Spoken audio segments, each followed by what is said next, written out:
Complicaciones, hay alteraciones endocrinas, hipocalcemia, pérdida de globulinas transportadoras, etcétera, ¿no? Zinc, son complicaciones más raras.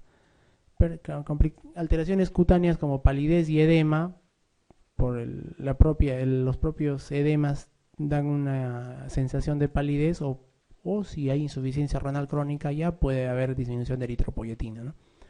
Trastornos hidroelectrolíticos como hiponatremia debido a hipervolemia y uso de diuréticos, tubulopatías porque la proteinuria puede ser tóxica para los túbulos, eso acuérdense, ¿no? La proteinuria puede ser tóxica para los túbulos, para las células tubulares y se puede generar tubulopatías. Aquí dice, ¿no? La proteinuria es tóxica y ocasiona además de la pérdida de otras sustancias asociándose con el síndrome de Fanconi, por ejemplo, con uno de los síndromes. Pero de por sí la proteinuria es tóxica para los túbulos. ¿Cuándo se indica biopsia renal? En el adulto sin causa no claramente definida. Una causa clínica no clara. En el adulto si es que hay corticoresistencia, recidivas frecuentes o hipocomplementemia. Cuando se sospecha de amiloidosis renal, hay dos tipos de amiloidosis renal, ¿no? ¿Se acuerdan? La primaria y la secundaria, AL y AA. Cuando se sospecha de amiloidosis en ausencia de biopsia en otras zonas. Recuerden, en amiloidosis, ¿dónde se hace primero la biopsia? Se hace primero en grasa periumbilical y también se hace en mucosa del labio, ¿no? Si en esas dos zonas no se encuentra amiloidosis y el paciente está con el síndrome nefrótico, se procede a hacer una biopsia renal. En diabéticos se puede hacer biopsia renal cuando hay presentación atípica de la nefropatía diabética. Por ejemplo, aparece muy pronto la nefropatía en pacientes que recién se han diagnosticado. Recordemos que en diabéticos de tipo 2, desde que se diagnostican de diabetes hasta que aparezca nefropatía, pasan mínimo 10 años, ¿no? Pero si aparece muy pronto, puede ser una indicación de biopsia renal. Cuando hay ausencia de retinopatía también. Recuerden, la retinopatía diabética y la nefropatía diabética van de la mano. Los dos son lesiones de pequeños vasos en la diabetes. Entonces, si hay ausencia de retinopatía diabética en un paciente con síndrome nefrótico, un diabético, entonces se puede plantear la biopsia renal, ¿no? Cuando rápidamente se deteriora la función renal también. Cuando la hipertensión se inicia en el lapso de días rápidamente. La hipertensión en el diabético con nefropatía se va a instalar lentamente. Si se inicia en menos de un mes, por ejemplo, se tiene que pensar en otras causas, ¿no? Cuando hay un sedimento urinario inflamatorio, sobre todo si persiste, recuerden, el sedimento urinario del diabético es nefropatía con proteinuria, básicamente proteinuria, ¿no? Si hay en el sedimento glóbulos rojos dismórficos o cilindros hemáticos, también se plantea una biopsia. Y en todo momento cuando se sospecha de una enfermedad renal intercurrente junto con la nefropatía diabética.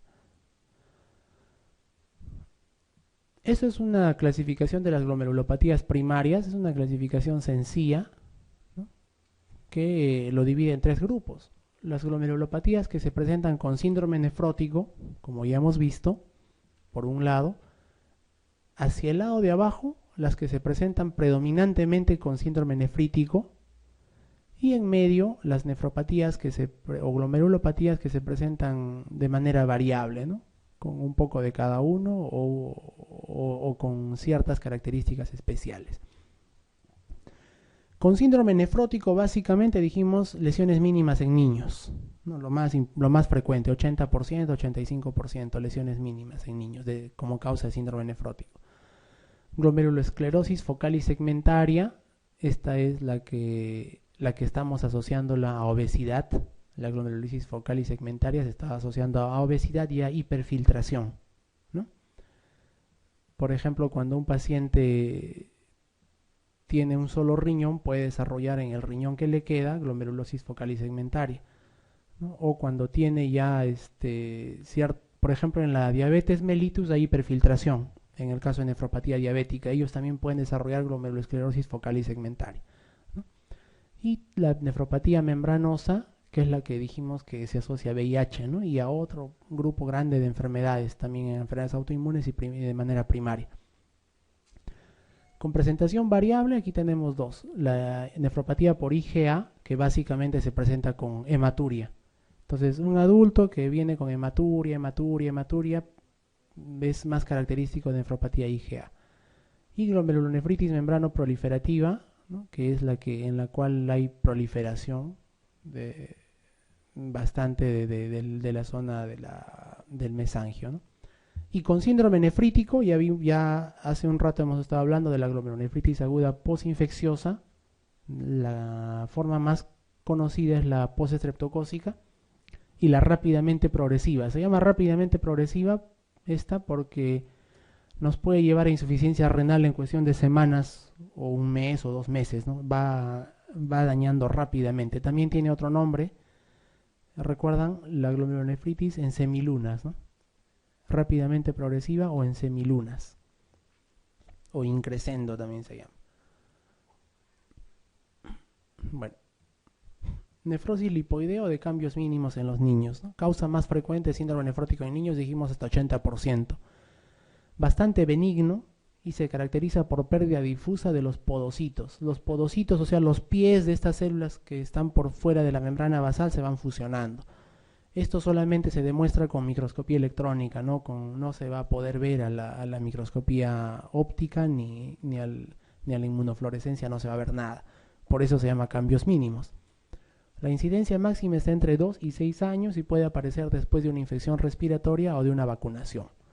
Puede aparecer, ¿no? Después de una infección respiratoria. Suele obtenerse una enorme mejoría con corticoides. Puede mejorar solo también, ¿no? Pero si es que hay mucha proteinuria, puede mejorar con corticoides. Hay casos en que resisten, ¿no? Son corticoresistentes en algunos casos. Recuerden, en cambios mínimos se hace biopsia. No, o sea, si un niño entre 2 y 6 años sobre todo, ¿no? Pero puede ser un niño hasta los 15 años, empieza a presentar proteinuria de rango nefrótico, ¿se hace biopsia? Generalmente no, a menos que esto de aquí no se cumpla, a menos que no haya mejoría con corticoides, ¿no? A menos que sea córtico resistente.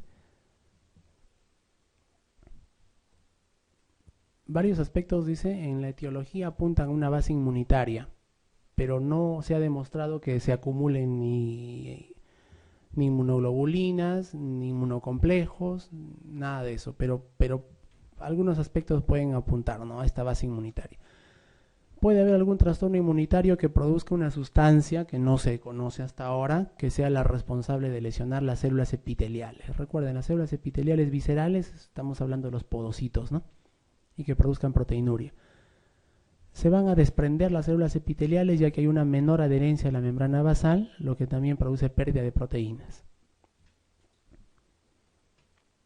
En cuanto a la evolución clínica, aunque la proteinuria es masiva, puede ser en rango nefrótico, la función renal se va a conservar bien. Y la proteinuria suele ser muy selectiva, siendo la albúmina la que se encuentra en mayor cantidad. ¿Esto por qué? Porque dijimos que en cambios mínimos, sobre todo lo que se altera de manera importante, son las cargas negativas de la membrana basal, ¿no? Entonces la proteinuria suele ser muy selectiva para albúmina.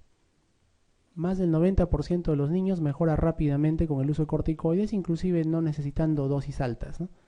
El pronóstico a largo plazo es excelente y la nefropatía puede asociarse a linfomas, leucemias o puede aparecer tras un tratamiento con AINES.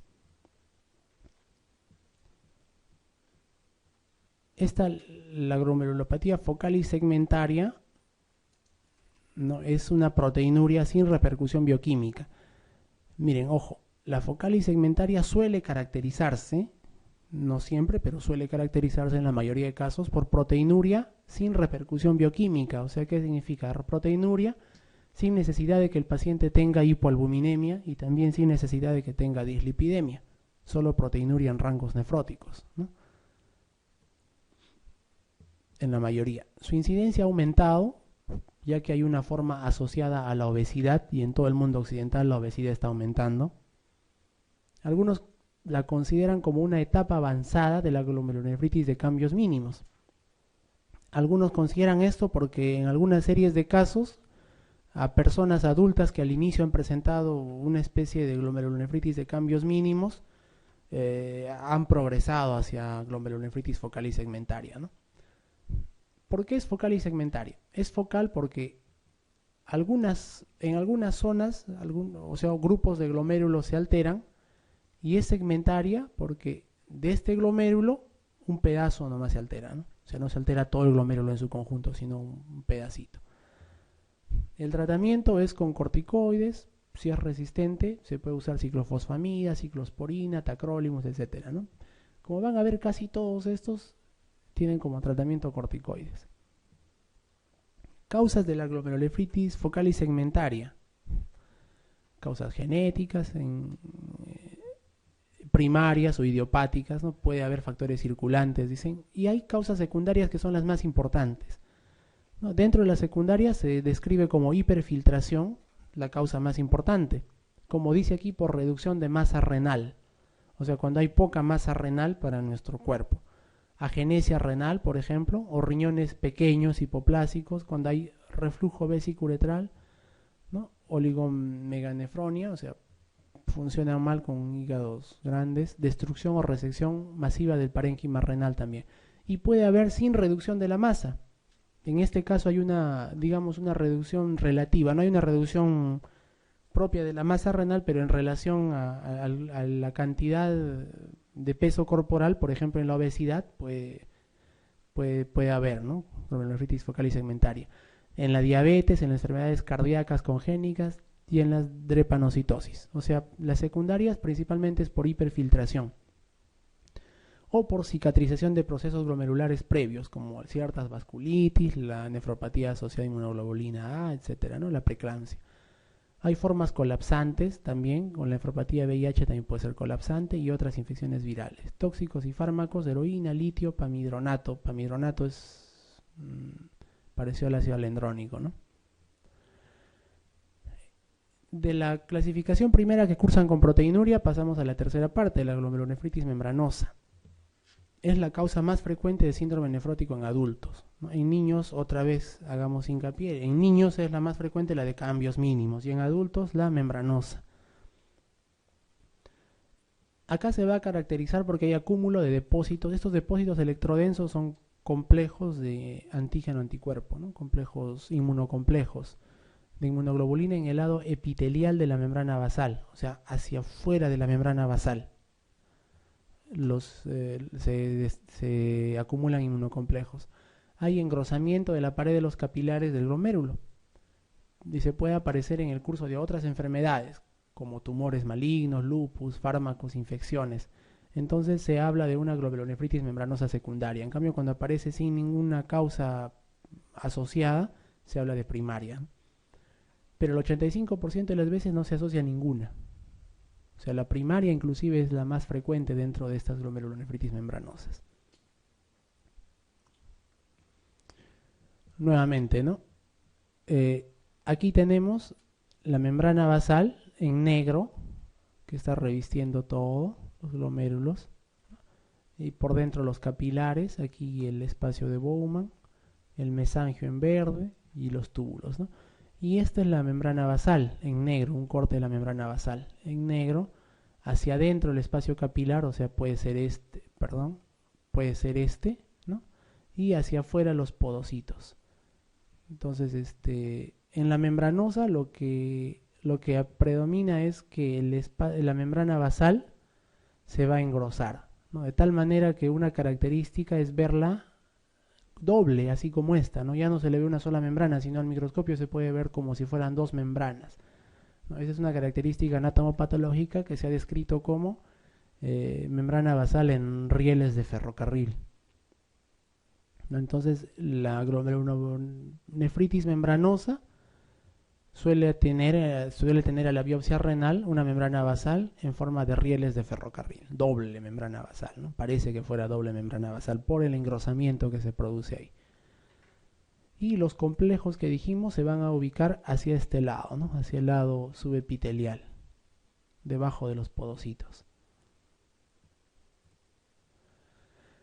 Esta enfermedad, la glomerulopatía de membrana basal, es crónica, de origen autoinmunitario, puede estar ligado a genes también y causado por inmunoglobulinas dirigidas en contra de un autoantígeno en el riñón. La pared capilar se va a volver porosa, permeable, porque se va a activar el complemento, ¿no? se van a activar células epiteliales y mesangiales, las que van a liberar proteasas, factores oxidantes, se va a producir lesiones a nivel de la pared de los capilares. Vamos a ver, las preguntas están medias mezcladitas. En un niño de 3 años con síndrome nefrótico, ¿cuál de las siguientes circunstancias recomienda la práctica de biopsia renal? A. Hipoproteinemia marcada, nos dice que vamos a biopsiarle. No. Proteinuria selectiva, tampoco, porque es característica de las lesiones mínimas, ¿no? Edemas intensos, no. Albuminuria muy intensa, tampoco, ¿no? Hipocomplementemia es la respuesta. ¿Por qué? Porque en la glomerulopatía de cambios mínimos, el complemento no tiene que estar disminuido, pero cuando está disminuido nos hace pensar que puede haber una causa diferente a la glomerulonefritis, a glomerulopatía de cambios mínimos, ¿no?, en los niños, y ahí se hace una biopsia renal. De nuevo, indicaciones de biopsia renal, hay indicaciones absolutas y relativas, ¿no? Las absolutas, en caso de síndrome nefrótico, se hacen biopsia renal, excepto cuando, como dijimos, cuando son niños en síndrome nefrótico no siempre se indica, salvo cuando tengan resistencia a corticoides o cuando tengan complemento bajo, ¿no? El complemento bajo en sangre significa que en alguna otra parte del cuerpo, en este caso puede ser en los riñones, se está activando y se está consumiendo el complemento. Por lo tanto, en la sangre, si ustedes le dosan complemento, va a salir bajo. Por eso, en síndrome nefrótico sí se hace biopsia renal, excepto cuando sea un niño menor de 15 años, salvo esas dos excepciones que dijimos, cuando sea un diabético que tiene una nefropatía diabética del curso típico, que empieza con microalbuminuria, sin hematuria, etcétera, o cuando ya se hizo un diagnóstico de certeza de amiloidosis mediante una biopsia o de grasa periumbilical o de mucosa labial, ¿no? En ese caso ya no se hace. Si no es esto, en todos los síndromes nefróticos se hace biopsia renal, es una indicación absoluta. En la insuficiencia renal aguda o subaguda se puede hacer biopsia renal cuando la etiología no es clara. No sabemos por qué a esta persona le ha producido insuficiencia renal aguda, por ejemplo, ¿no? Le hacemos biopsia. Pero si es una persona que viene deshidratado, con un sangrado, o sea, por una causa prerrenal hace insuficiencia renal aguda, y no se va a biopsiar para nada, pues, ¿no? O cuando la insuficiencia renal tiene un curso prolongado o atípico, de manera atípica cursa también con glomerulonefritis, ¿no? Y también se hace biopsia cuando hay una nefropatía de trasplante, ¿no? O sea, en el caso estamos sospechando un rechazo agudo o una nefrotoxicidad recidiva. Un rechazo agudo, pues un rechazo que a los pocos días puede empezar, ¿no?, a aparecer con elevación de creatinina, sobre todo, o disminución de la diuresis. Y puede haber nefrotoxicidad o puede haber recidiva de una enfermedad, ¿no? Por ejemplo, hay pacientes que hacen cierta enfermedad glomerular, se les hace trasplante y esa misma enfermedad vuelve a aparecer en el riñón trasplantado. Entonces, si sospecha recidiva, también se hace biopsia, ¿no? Y hay causas relativas, o sea que pueden todavía hacernos dudar si biopsiamos o no a un paciente. Por ejemplo, la proteinuria nefrótica nos puede hacer pensar, ¿no? Aquí dijimos, en síndrome nefrótico sí se hace, pero en proteinuria nefrótica es otra cosa, o sea, proteinuria en rangos nefróticos, ahí hay que pensarlo todavía, ¿no? Dijimos que el síndrome nefrótico es que proteinuria más de 3 gramos, hipoalbuminemia y dislipidemia, ¿no? Puede estar asociado con edemas. En cambio, la proteinuria en rango nefrótico es solo proteinuria sin las demás características, ¿no? Cuando la proteinuria es no nefrótica también hay que pensarlo, hay que pedir más exámenes, hay que ver si no es secundario a otra causa antes de indicar la biopsia renal. En el síndrome nefrítico también hay que pensarlo, ¿no? Hay que ver primero, tratar de explicar por alguna causa antes de hacer una biopsia renal. En enfermedades sistémicas también, o en enfermedad renal crónica, insuficiencia renal crónica leve. Vamos a ver. Señale la afirmación correcta respecto a la biopsia renal percutánea, que es la que casi siempre se realiza, ¿no? ¿Puede ayudar a tomar determinaciones terapéuticas? Sí. ¿Está desprovista de riesgos? No, como todo procedimiento tiene su riesgo, ¿no? Sobre todo el sangrado, la hematuria, el dolor. ¿Está contraindicado en el síndrome nefrótico del adulto? No, más bien dijimos que síndrome nefrótico sí era indicación, salvo algunas cosas, ¿no? D, ¿está contraindicada en el riñón trasplantado? No, no está contraindicada, ¿no? Y su principal indicación es el síndrome nefrótico infantil.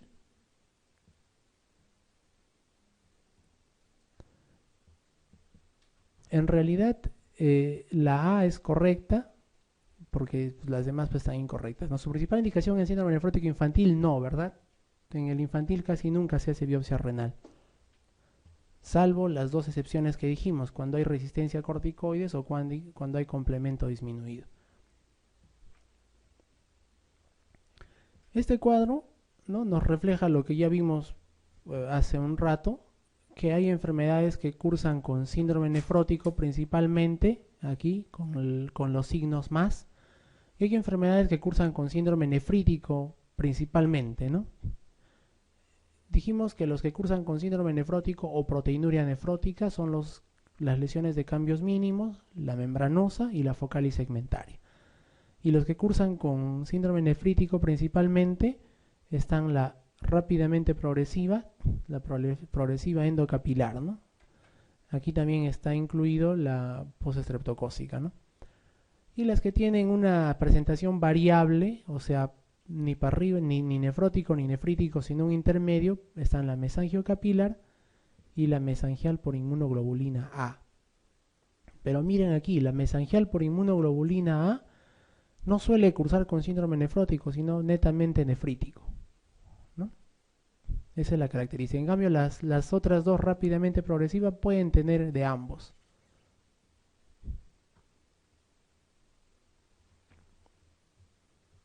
La hipertensión es rara en las lesiones de cambios mínimos en los niños, ¿no? Pero es común en casi todos los demás. Y el complemento es importante para ayudarnos a distinguir. Como dijimos, en la glomerulopatía de cambios mínimos en los niños, aquí arriba, el primer renglón, vemos que el complemento puede estar normal o inclusive elevado, no tiene por qué disminuir, ¿no? Si disminuye en los niños el complemento, significa que se está activando en algún órgano, y si tenemos daño renal, nos está indicando que tenemos que hacer una biopsia renal. En la membranosa, que dijimos que es la causa más frecuente en adultos, el complemento también está normal o alto. O sea, para que se acuerden, en las glomerulopatías, en la más frecuente en niño y en la más frecuente en adultos, el complemento casi siempre está normal. No tienen por qué encontrar complemento bajo, ¿no? En la focal y segmentaria también está normal. De todos estos, ¿en cuáles encontramos complemento bajo? Sobre todo en la mesangiocapilar, ¿no? Y puede haber en la proliferativa endocapilar. Vamos a ir viendo poco a poco estos.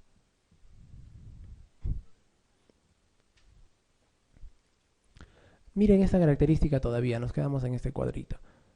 Cuando hablamos de hematuria recidivante, hablamos de un paciente que hace hematuria, luego le pasa, ya no está con hematuria y vuelve a hacer hematuria, y cada cierto tiempo hace hematuria. El que produce más característicamente esta hematuria recidivante es la nefropatía por inmunoglobulina A, ¿no? También conocida como mesangial, pero inmunoglobulina A. Bueno, pregunta, ¿todas las nefropatías primarias enumeradas a continuación se manifiestan típicamente como síndrome nefrótico, excepto una, ¿no? Cambios mínimos, principalmente nefrótico, ¿no?, en niños. Focal y segmentaria es la asociada a hiperfiltración y a obesidad. También se presenta como síndrome nefrótico, ¿no? Glomerulonefritis mesangial IgA, dijimos que se presenta principalmente por hematurias recidivantes, ¿no? Glomerulonefritis membranosa es la causa más frecuente de síndrome nefrótico en adultos, ¿no? Y no se suele presentar como síndrome nefrítico. Y la glomerulonefritis membranoproliferativa también, ¿no? Aquí la respuesta es la C, la mesangial IgA, que cursa con hematurias recidivantes. Señala igual de entre las siguientes nefropatías primarias no se presenta clínicamente como síndrome nefrótico más que de modo excepcional. Volvemos a mencionar, ¿no? La membranosa, síndrome nefrótico, focal y segmentaria sí, proteinuria, cambios mínimos también, síndrome nefrótico. Las nefropatías, la nefropatía asociada a VIH, sí, con colapso glomerular también se presentan como síndrome nefrótico. En cambio, para redondear de nuevo lo que dijimos en la pregunta anterior, la nefropatía por inmunoglobulina A, aquí le ponemos otro nombrecito para que se acuerden, enfermedad de Berger también le llaman, ¿no? Es la respuesta en este caso.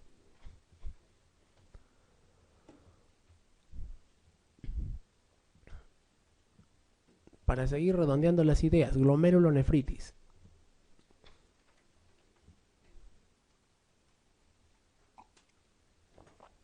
Bueno, hasta ahora hay ciertas cosas que ya deben quedar y que casi siempre preguntan, ¿no? La forma más frecuente en niños es, recordando, la glomerulonefritis de cambios mínimos, ¿no? ¿Se hace biopsia? No. O sea, en niños la proteinuria no se biopsia, excepto cuando hay poca resistencia, o sea, córtico-resistencia o complemento bajo, ¿no? O hay evidencia de otra enfermedad, que es una cosa más rara. La más frecuente en adultos es la membranosa, ¿no? La nefropatía por inmunoglobulina A cursa con hematurias recidivantes, ¿no?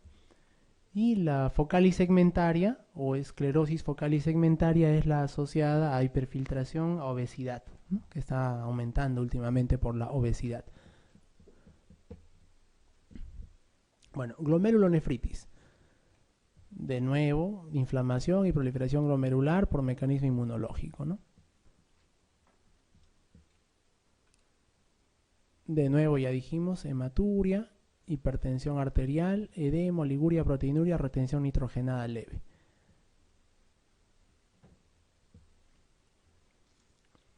Como dijimos, en el caso de la glomerulonefritis aguda postestreptocócica, los antígenos estreptocócicos del estreptococo beta hemolítico del grupo A, sobre todo el tipo M, ¿no? Es el nefritogénico, se llama, tipo M. Recuérdense, ese antígeno M es el causante de la glomerulonefritis postestreptocócica. En el estreptococo beta hemolítico del grupo A, de la clasificación del Lanfield, ¿no?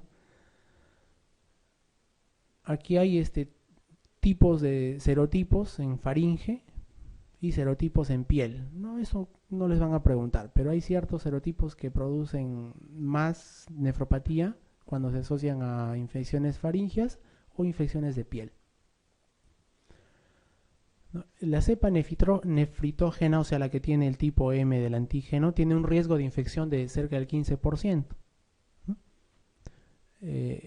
Por ejemplo, el tipo 49 que se asocia a la piel, ¿no? O también puede estar en faringe, por ejemplo, el 5% y en piel más del 25%. Bueno, esto de acá no les van a preguntar mucho, ¿no? Es teoría nomás. Vamos a ver, se presenta esta glomerulonefritis cuando hay una infección estreptocócica en faringe o en piel, ¿no? Puede presentarse fiebre escarlatina. La infección faríngea se sigue, después de la infección faríngea aparece la glomerulonefritis entre 1 y 2 semanas, o sea, 7 a 15 días, eso hay que acordarse. Tras una infección faríngea, la glomerulonefritis postestreptocócica va a aparecer 1 a 2 semanas después. En cambio, cuando la infección es cutánea, va a aparecer entre 3 semanas, ¿no? 21 días, entre 3 semanas y 40 días. O sea, entre 3 y 6 más o menos.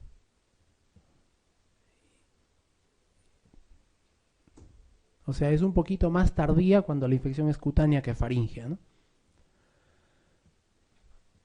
Hay otras infecciones virales que preceden a la glomerulonefritis, como ya dijimos hace un rato, ¿no? Las que hemos repetido son hepatitis, que puede producir tanto síndrome nefrótico como síndrome nefrítico, ¿no? El Epstein-Barr también. El Epstein-Barr es un virus que causa, ¿qué cosa? Mononucleosis infecciosa, ¿no? También puede asociarse a síndrome nefrótico o a nefrítico. Miren la rubiola, el sarampión que raramente ya se ve. El síndrome de Guillain-Barré, ¿se acuerdan? ¿No? Es una parálisis ascendente que no tiene reflejos. Onconavirus, la influenza también puede asociarse transitoriamente, ¿no? Los citomegalovirus también. Hay ciertas parasitosis que preceden a glomerulonefritis aguda.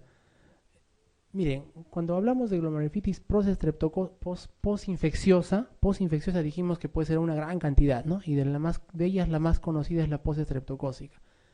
Postinfecciosa, todos los que estamos citando ahorita. Por ejemplo, en cuanto a parásitos, el Plasmodium, Malaria, Falciparum, el Toxoplasma gondii, ¿no? Que muchas mujeres tienen miedo al toxoplasma, sobre todo en el embarazo, lo asocian al gato, ¿no? La esquistosomiasis, la filariasis, tripanosomiasis y la triquinosis también.